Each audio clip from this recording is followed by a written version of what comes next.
Hello, everyone, and welcome to the PBL Review Week 2, Season 3. I'm your host, Typhoon1, coach of the Carolina Persian. Now, this week, my predictions didn't go so well, me ending with a 2-1 record, as the Buffalo Bouffalant did end up beating the Ohio State Obstagoon. On the other hand, I did predict correctly that the Carolina Persian and Chinese Charmander would win their matches against the Michigan Weavile and Miami Heat, more respectively. Now, moving on to the actual review of the matches. First off, we saw the Chinese Charmander and the Miami Heatmore facing off. First, in Game 1, we saw a great tag team effort between Buddha the King Gambit and Susanoo no Mikoto the Chiyu from the Chinese Charmander, making a clean sweep of the competition. The one brief moment of relief for the Miami Heatmore was the flower trick from the Meowscarada to take down the Palafin. MVP for the match wise, I'd have to give it to Buddha the King Gambit for sticking around all game and removing 3 of the Miami Heatmore's Pokemon.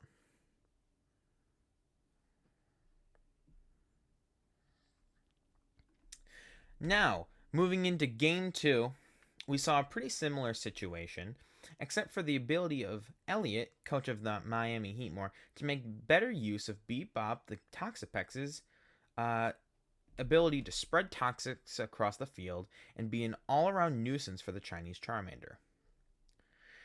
Despite the change-up in the strategy and more effective use of Elliot's Pokemon, Larry and the Charmander still take this game with a similar showing for Buddha the King Gambit, taking charge and the MVP, with another half the team sweep.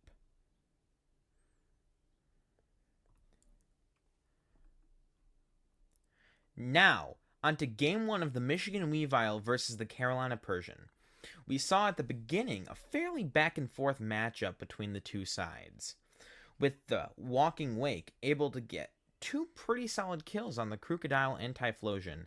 After the Walking Wake's knockout, however, it turned into a bit of a slower match with both sides getting solid blows onto the other.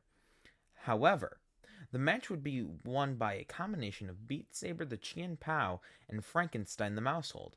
A highlight for the MVP Chien Pao was the knockout of Gojira the Baxcalibur, who had used a combination of Dragon Dance and Icicle Spear to be quite deadly. Now, in Game 2, we saw a very clean game played by the Carolina Persian, in which they made use of beat-up Mousehold Rage Fist strategy, in which Monster the Annihilape was able to take the MVP by getting some clean knockouts. The other standout in this game was the Bite of 87, the Fluttermane, who was able to come in next to the Annihilape and fend for itself, as well as cleaning up the rest of the battle after the Annihilape went out. Now, onto the game I predicted wrong this week. It's the Buffalo Bouffalant versus the Ohio State Obstagoon. Game 1 started off with this match's MVP sweeping 4 Pokemon on the Buffalo Bouffalant. That, of course, being Hydreigon, having tankier Pokemon chipped down by a teammate, and then wiping the Pokemon out with Heat Wave. This was followed by Hydreigon getting swapped out, and a slower second half ending with Ohio State Obstagoon victory. Now, in Game 2, it was an utter dismantling of the Ohio State Obstagoon, with the Bouffalant getting their heads in the game and allowing MVP D's Nuts, the Iron Jugulus, to absolutely sweep the opponents, supported with Terra Blast from Light the Frostmoth, ending with a 4 KO game for the Hurricane sweeping Iron Jugulus.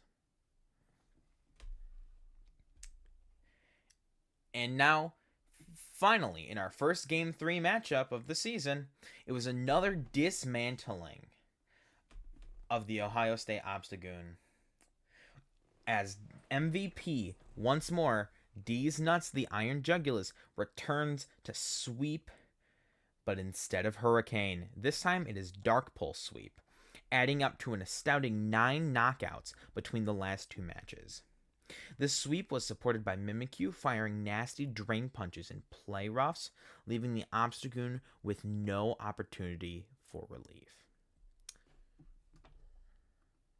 Now, here is my interview with coach of the Buffalo Bouffalant, Mirrorperson. Hello, everyone, and now I am here with Mirrorperson, coach of the Buffalo Bouffalant, for a post-match interview. Now, Hello. Mirrorperson, what led to your effective strategy change between match 1 and match 2, making Iron Jugulus the powerhouse it was? I just realized I had a Mimikyu. I kind of forgot that I had him, and so the This was Mimikyu kind before of the helped. Mimikyu change. This was between match 1 and match Um, 2? all right. So what I realized is that um having like a Pokemon that have like really low base stats wasn't really a good idea. So I kind of just used the one good Pokemon on my team, and until it just worked out. Okay. Now, what did lead to that decision to bring Mimikyu in match 3 for the first time this season? Okay. So I was just like sitting on my bed, and then I was like, wait, don't I have a Mimikyu? Oh, okay. Why not? I have a Mimikyu. And so I used a Mimikyu. All right. And now, what led you to decide that you wanted to build your team around Iron Jugulus and Electric Terrain?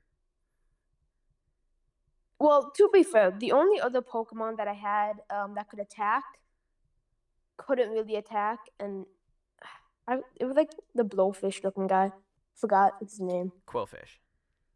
Keep it real since 1989. Awesome. Now, uh, would you like to give us an idea for what your plan for Larry and the Chinese Charmander is next week? Pray to God. Do you think your team will be able or has the powerhouse or any Pokemon enough to deal with the scary trifecta that is Larry's Chi Yu, Palafin, and King Gambit? Um. So like um. We'll just see what works out. All right then. And any closing remarks? I have a pretty funny strategy coming up. All right, can't wait to see it. Thank you for your time. Oh, by the way, guess what? What? Chicken butt. All right. Thanks to Mirrorperson again for that quite amazing interview. Now, let's get to next week's predictions, week 3. Now, up first, we have that Buffalo Bouffalant versus the Chinese Charmander matchup. I do believe the Chinese Charmander will win. The Chinese Charmander have not dropped a game this season. Like said in that interview, you have that terrifying trifecta that is the Chi Yu, the Palafin, the King Gambit, and no team has been able to put a stop to that so far. And I don't know if Mirrorperson will be able to stop it, because as seen in the interview, when we asked Mirrorperson what his plan was, he said pray. That is not what somebody says when they think they're going to have a really strong output. And also, he really stalled and was not concise, Mirrorperson was, on whether he could stop Chi Yu, Palafin, and King Gambit. Other than that, in terms of matchups, the last 2 times Larry and Mirrorperson have met up, their 2 teams, Larry has beaten him twice. Of course, that was in before the review era, but still I thought that should be mentioned. Um, so yeah, definitely gonna lock in the Chinese Charmander, and I think they just keep that rolling. Yeah, and currently, if there is a front runner for who I think is going to be the champion at the end of the season, I think it's probably the Chinese Charmander.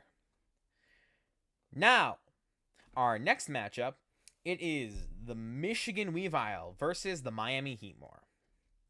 Now, I think this prediction is very, very interesting. I think this match will be interesting because I'm willing to give the Michigan Weavile one more chance to kind of prove that they can be a good team. And currently, I saw glimpses of it within the Carolina Persian matchup.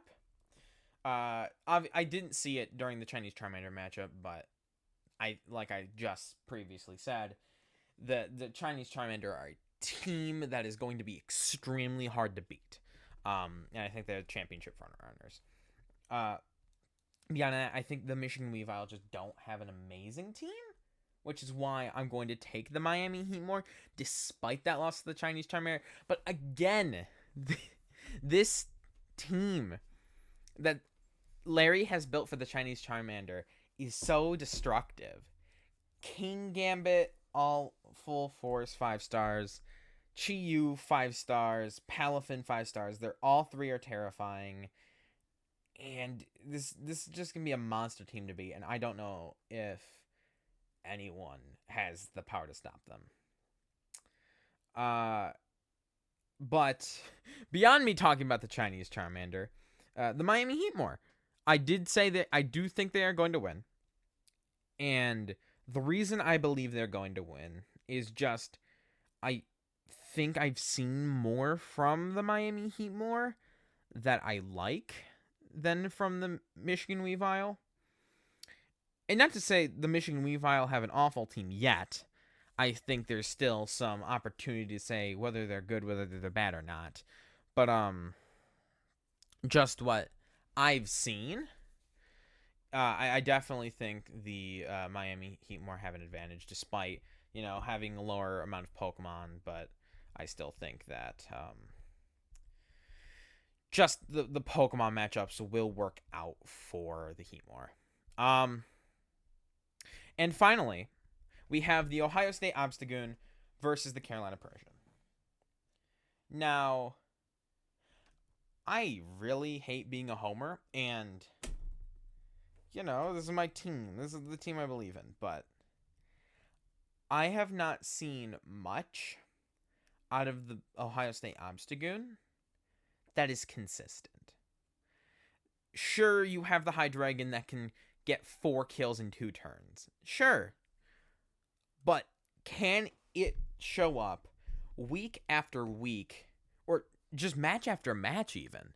I have not seen consistency from that Hydreigon at all. And now that he has the Indeedee, will he be able to make better use of it? Can he actually use the Golden Go to the fullest extent? Because the Carolina Persian have a pretty set strategy. They are pretty clear at the very beginning of the match of what they try doing, right? Their Pokemon are very clearly there for their certain reasons, right? You know that Mousehold likes to pop bomb, and if the Annihilape's next to it, it's going to try beating up, right? And that's worked for this team. You have Beat Saber, the Chien Pao. It works. It's an offensive just beast. I want to see more from the Walking Wake. I want to see if that can do anything. And will we actually see a first victory for the Ohio State Obstagoon? Because I was predicting week 1, I probably would not have taken the Obstagoon because I think just the Heatmore would have had it probably. I don't know. But last week I predicted the Obstagoon. I placed my bets in them. They got up one game and then they fell. Flat on their face. against a team I didn't believe was that amazing. Well, now look. I believe that the Persian are better. Well, maybe. Maybe they're better. Or at least equal to the Buffalo Bouffalant. What in the world do the Buffalo the not the Buffalo Bouffalant, the Ohio State Obstagoon have they shown that is a viable option? Again, I don't want to call any team god awful or amazing yet. Well, I can rant about the Chinese Charmander, but the Chinese Charmander these past 2 weeks have earned what they've earned. Right? They've earned bragging rights because they have been these monsters these last 2 weeks.